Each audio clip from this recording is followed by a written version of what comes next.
Hydraulics is the technical application of hydromechanics, that is, the part of the mechanics that considers fluids' balance and motion. In a hydraulic system, one uses fluids to transmit force and energy. Hydraulics is divided into hydrostatics, considering fluids in balance, and hydrodynamics, considering fluids in motion. Play the animation to see how the force is transmitted with a lever from a small cylinder to a large cylinder in a hydraulic jack.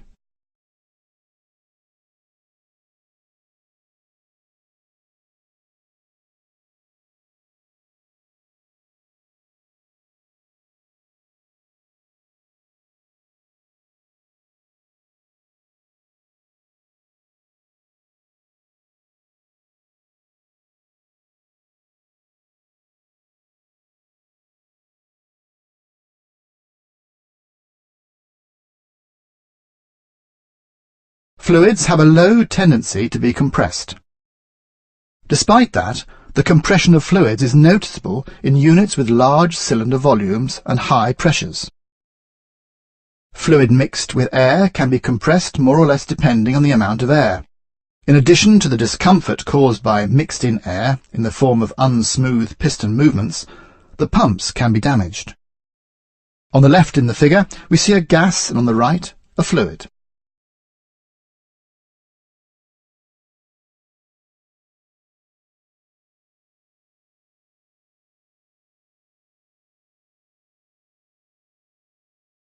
From the hydraulic system, and then most often from the pump, under certain conditions one can hear a rattling sound.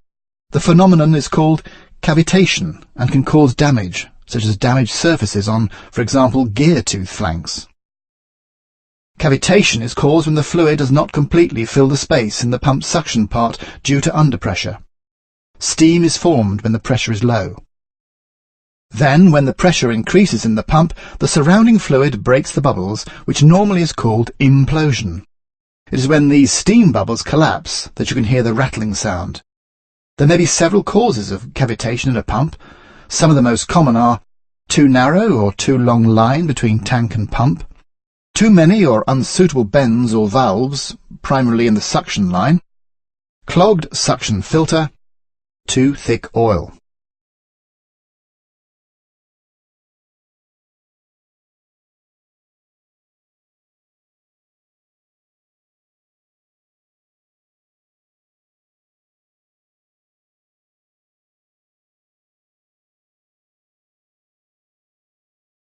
Dieseling effect is the phenomenon that occurs when hydraulic oil is subjected to pressure variations. In a hydraulic system with oil as pressure fluid, the oil mist, as mentioned before, will evaporate to steam bubbles when the pressure drops. As hydraulic oil tends to bind air, the compression heat will ignite the oil if the pressure then increases in the pump. It is when these steam bubbles are combusted that you can hear the rattling sound. In addition to malfunctions, it gives impurities in the oil in the form of combustion products. As it is very similar to that which takes place in a diesel engine, the phenomenon is called dieseling effect.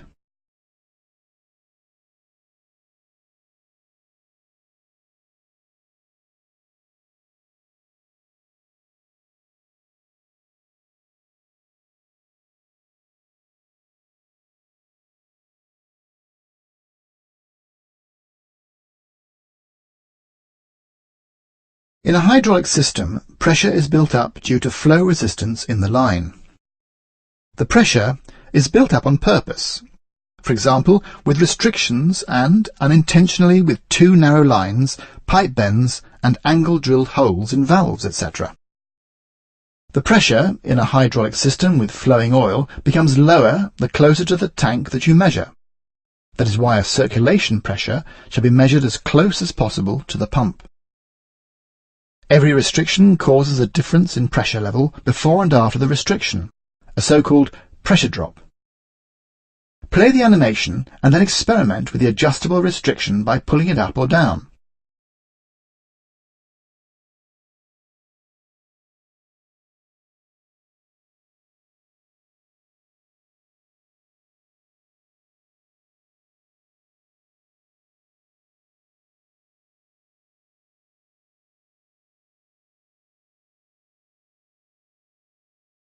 More than 80% of all failures and malfunctions are caused by impurities in the hydraulic oil. One should be aware that new oil in a barrel is not at all to be regarded as clean. New oil in barrels contains more than 30 times more particles than an oil that has been cleaned through a filter recommended by Volvo. And if the barrel is not new, but has been opened and impurities have entered, you can imagine what is poured into the system.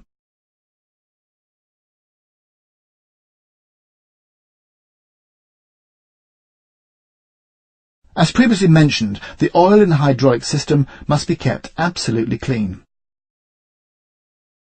Continuous cleaning of the oil usually takes place in the filter for return oil to the oil tank. The return oil filter is located in the tank or close to it. Therefore, it is absolutely necessary to fill new oil through the return filter, so that dirty oil does not end up in the tank. In most hydraulic tanks, there is a vertical damping plate or baffle plate that separates the pump's suction line from the return line's outlet. It causes the oil to circulate slowly in the tank for effective separation of the air and impurities.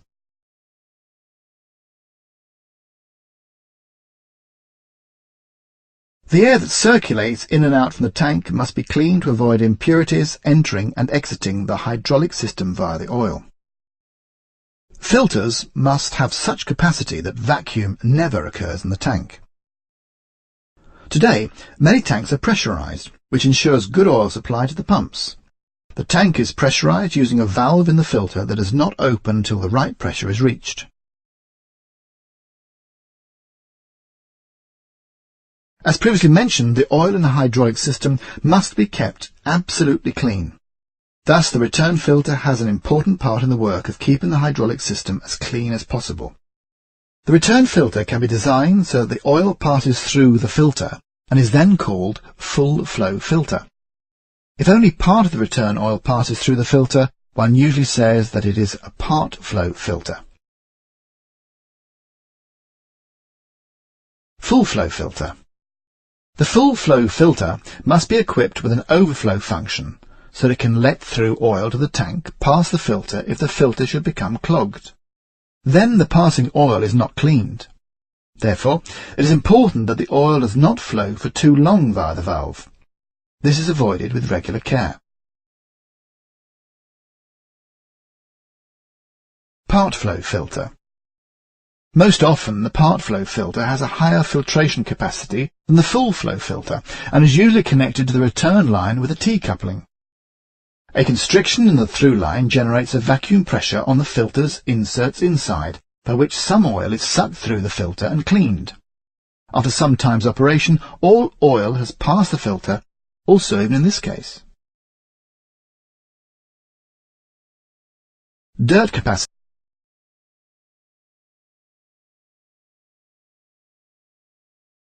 Very high requirements are made of oil used in today's modern hydraulic systems. The characteristics of the oil are improved successively to meet the requirements. In this chapter we look at 11 examples: cold characteristics, viscosity, lubrication capacity, flame point, foaming and separation of air, water separation, corrosion protection, effect on sealing materials, filtration capacity, oxidation stability, hydrolytic stability.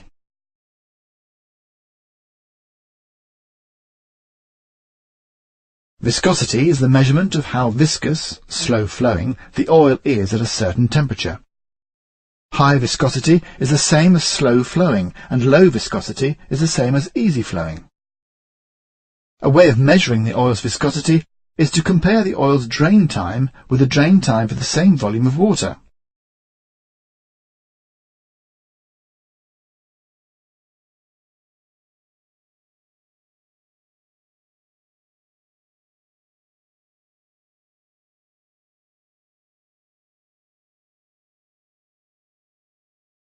The viscosity of all mineral oils is very temperature dependent, and the oil flows easier with increased temperature.